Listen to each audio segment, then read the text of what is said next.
का द्विभारी क्लासेस में। आज हम लोग प्रूफ करने वाले हैं प्रमेय 6.2 अर्थात थेल्स प्रमेय के विलोम। आइए समझते हैं कि थेल्स प्रमेय के विलोम क्या कहता है। जो दोस्तों थेल्स प्रमेय का विलोम होता है वो बोलता है ये कि यदि किसी त्रिभुज में दो भुजाओं को एक ही अनुपात में विभाजित करने के लिए एक रेखा खींची जाए तो वह तीसरी भुजा के समानांतर होती है। यही होता है थेल्स प्रमेय का विलोम।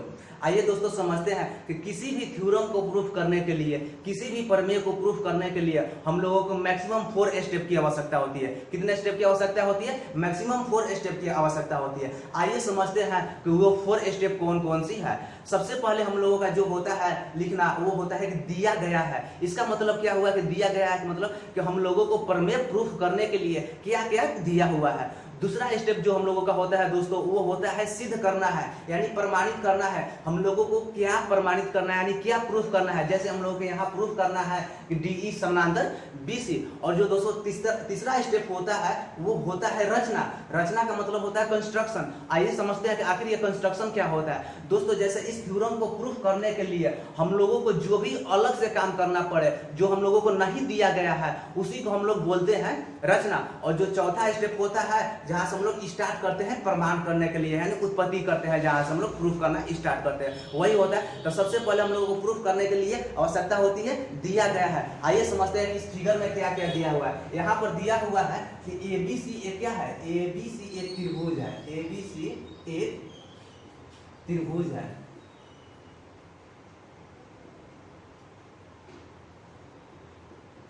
जिसमें DE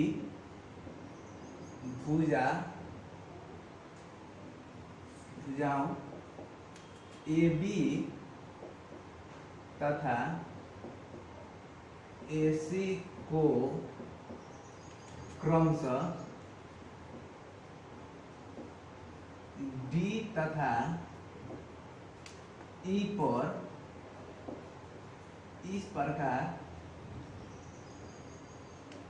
प्रकार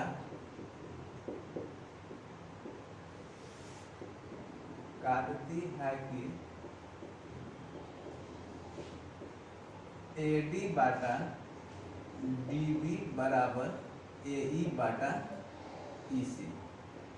इसमें दिया गया है दोस्तों कि ABC एक क्या है, ABC एक त्रिभुज है जिसमें भुजा जो DE है वो AB और AC को क्रमशः कहाँ प्रतिच्छेद कर रही है, D और E पर प्रतिच्छेद कर रही है। और यह इस प्रकार प्रतिच्छेद कर रही है कि इसके जो भुजाएं हैं वो एक दूसरे के अनुपातिक हो जाते हैं। अनुपातिक का मतलब यह हुआ यानी AD बाटा DB बराबर AE बाटा EC हो जा रहा है। हम लोगों को सिद्ध करना है, हम लोगों को सिद्ध करना है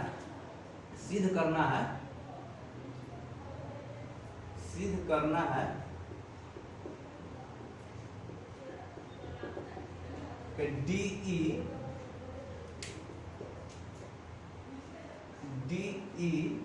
जो है पैरेलल है BC का। अब आते हैं दोस्तों प्रमाण में, यानी प्रमाण क्या कहता है। हम लोग तो लिख लिया कि सिद्ध करना है, क्या हम लोगों को सिद्ध करना है DE है जो किसके समानांतर है, BC के समानांतर है। तो आइए हम लोग इसको प्रूफ करते हैं। हम मान लेते हैं दोस्तों कि ये जो DE दिया हुआ है, हम मान लेते हैं कि ये जो DE है वो क्या है, BC के समानांतर नहीं है। हम मान लेते हैं क्या कि जो DE लाइन है वो BC के समानांतर नहीं है। इसी बात को हम यहाँ पर लिख देते हैं। यदि संभव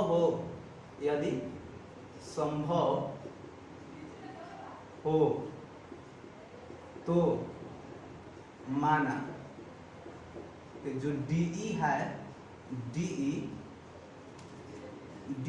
भुजा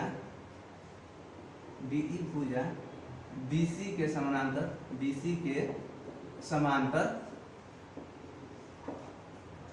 नहीं है। हमने यहाँ से क्या माना कि जो ये DE भुजा दिया हुआ है वो BC के समानांतर नहीं है।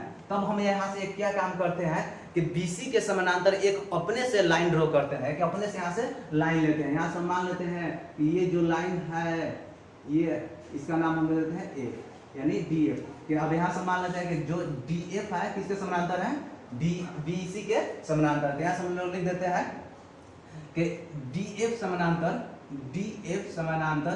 BC एक रेखा खींचा, रेखा खींचा। हमने क्या किया, यहाँ से सबसे पहले हमने माना कि जो DE लाइन है वो BC के समानांतर नहीं है। तब हमने क्या किया कि BC के समानांतर एक लाइन ड्रॉ किया, क्या उसका नाम दिया D और F, इसका हमने नाम दे दिया। अब आते हैं दोस्तों, हम लोग जानते हैं थेल्स प्रमेय से कि अगर किसी त्रिभुज में एक भुजा के समानांतर दूसरी भुजा खींची जाती है तो वो भुजाएं क्या होती है, एक दूसरे के अनुपातिक होती है। यानी कि हमने क्या माना हुआ है यहाँ से कि जो ये DF है किसके समानांतर है, BC के समानांतर है। इसका मतलब क्या हुआ कि थेल्स प्रमेय से हम लोग लिख सकते हैं कि AD बाटा DB बराबर AF बाटा FC। हम लोग जानते हैं कि किसी भी त्रिभुज में एक भुजा के समानांतर अगर दूसरी भुजा हो, एक भुजा के समानांतर एक अगर दूसरी भुजा हो तो क्या होती है, वो एक दूसरे के अनुपातिक होती है। तो यहाँ से हम लोग लिख सकते हैं कि थेल्स प्रमेय से, चूंकि यहाँ से लिख सकते हैं DF समानांतर BC, DF समानांतर BC। इसका मतलब यहाँ से हम लोग लिख सकते हैं, इसलिए थेल्स प्रमेय से, थेल्स प्रमेय से क्या हो जाएगा, AD बटा में DB बराबर AF बटा में FC। इसको इक्वेशन फर्स्ट मान लेते हैं। अब हम लोगों को दिया हुआ है, क्या दिया हुआ है कि AD बटा DB बराबर AE बटा EC। इसको भी मान लेते हैं, इसको लिख देते हैं AD बटा DB बराबर AE बटा EC। इसको मान लेते हैं इक्वेशन सेकंड। अब क्या करते हैं दोस्तों कि इस दोनों इक्वेशन को कंपैरिजन कर देते हैं, यानी तुलना कर देते हैं। अब आइए समझते हैं कि तुलना का मतलब क्या होता है। दोस्तों जैसे हमने बोला कि यहाँ पर A बराबर जो है, A बराबर B है, A बराबर कितना है, B है, और जो यहाँ पर B है और B बराबर मान लेते हैं, B क्या है, B का उम्र 5 साल है। यहाँ पर हमने माना कि A जो है, A की उम्र B की उम्र के बराबर है, और जो यहाँ से हमने बोला कि जो B है वो 5 साल का है। इसका मतलब क्या हुआ दोस्तों कि जो AB होगा कितना साल का होगा, 5 साल का होगा कि नहीं होगा। यानी हम लोग यहाँ से लिख सकते हैं, यहाँ इधर देखिए, इधर इक्वेशन, यहाँ इधर इक्वेशन को एक साइड मान लेते हैं और इसको दूसरा साइड मान लेते हैं। मान लेते हैं कि इक्वेशन फर्स्ट है और इसको मान लेते हैं इक्वेशन सेकंड है। इसका मतलब क्या हुआ कि जो ये दिया हुआ है किसके बराबर है, B के, और B का उम्र कितना है, 5 वर्ष। इसका मतलब क्या हुआ कि ये भी कितना वर्ष का हो जाएगा, ये भी 5 वर्ष का हो जाएगा। ऐसे ही दोस्तों अगर इक्वेशन के एक साइड में इक्वल हो, क्या अगर इक्वेशन के एक साइड में इक्वल, जैसे मान लेते हैं कि A बराबर 5 है और B बराबर भी 5 है, तो इक्वेशन के अगर एक साइड में इक्वल है तो दूसरा का साइड भी अपने आप क्या हो जाता है, इक्वल हो जाता है। हम लोग यहाँ से लिख सकते हैं A बराबर क्या, B। कैसे, देखिए दोस्तों, A का उम्र कितना है, 5 साल, B का उम्र कितना है, 5 साल। इसका मतलब क्या हुआ कि जितना A का उम्र है उतना ही B की उम्र है कि नहीं है। तो यहाँ वही हम यही होता है हम लोगों को क्या कि तुलना होता है, यही हम लोगों का कंपैरिजन होता है। तो यहाँ से हम लिख रहे हैं समीकरण फर्स्ट तथा समीकरण सेकंड को तुलना करने पर, समीकरण फर्स्ट तथा समीकरण सेकंड को तुलना करने पर, समीकरण सेकंड को तुलना करने पर।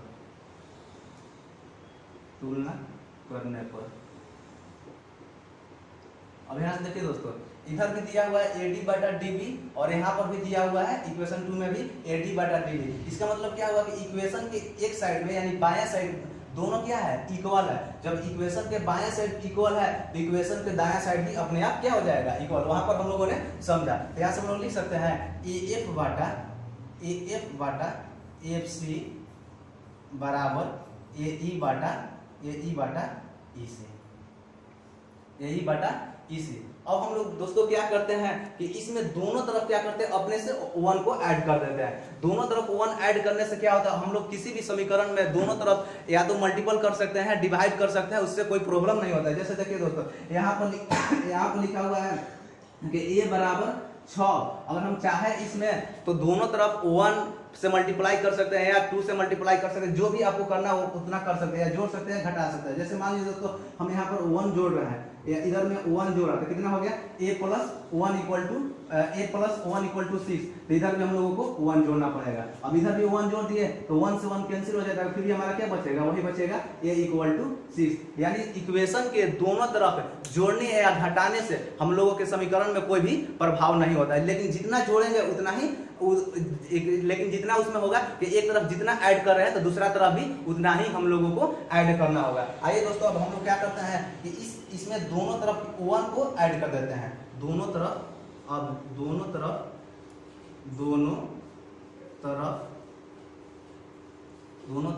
एक जोड़ने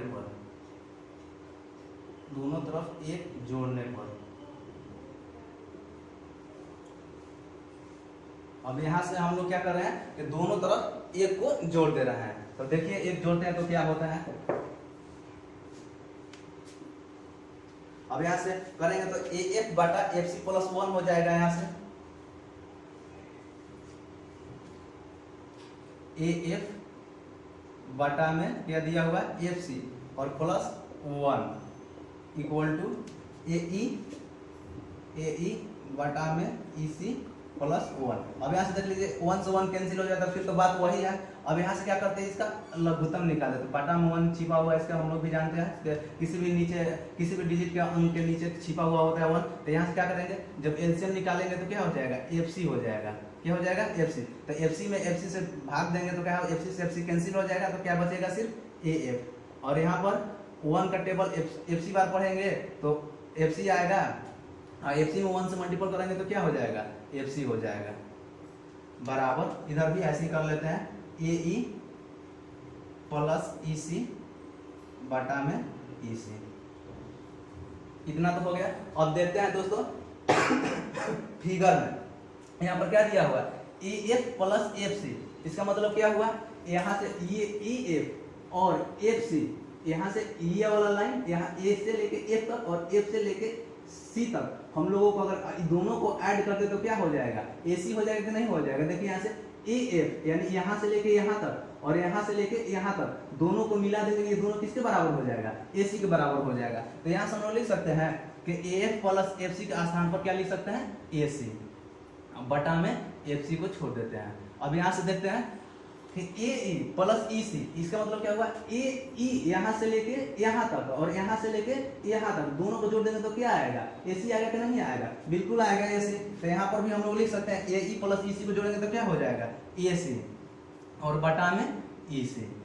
अब देखिए दोस्तों यहाँ से ये वाला AC से AC क्या हो जाएगा, कट जाएगा, तो क्या बचेगा 1 बाई FC बराबर 1 बाई EC। 1 बाई FC बराबर क्या बचा, 1 बाई EC। अब यहाँ से क्रॉस मल्टीप्लीकेशन कर लेते हैं तो क्या हो जाएगा, EC बराबर FC। हम लोगों को क्या आया, EC बराबर FC। अब देखते हैं दोस्तों ये क्या हुआ, बोल रहा है कि EC जो है FC के इक्वल है। अब यहाँ से हम लोग लाइन लेते हैं एक, देखिए दोस्तों ये एक हमने लाइन मान लिया कि AB लाइन है और बीच में हम एक यहाँ पर डाल देते हैं C। तो बतलाइए, तो हम अगर कहें कि जो AC है वो AB के इक्वल होगा, जो AC यहाँ से लेके यहाँ तक है, यहाँ से लेके यहाँ तक, वो यहाँ से लेके यहाँ तक कभी इक्वल हो सकता है।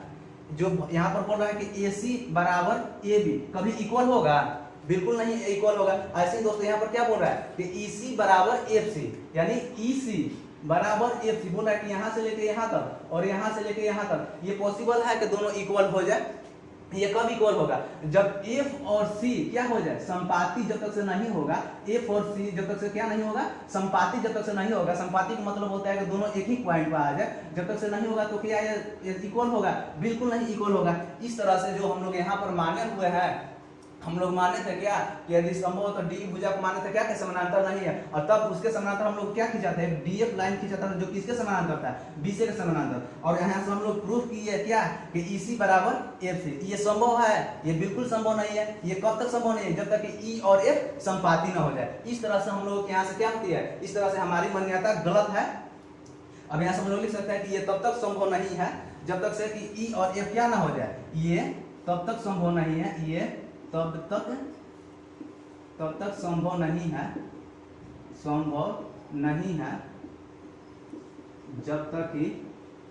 जब तक कि E और F समपाती ना हो जाए, समपाती ना हो जाए।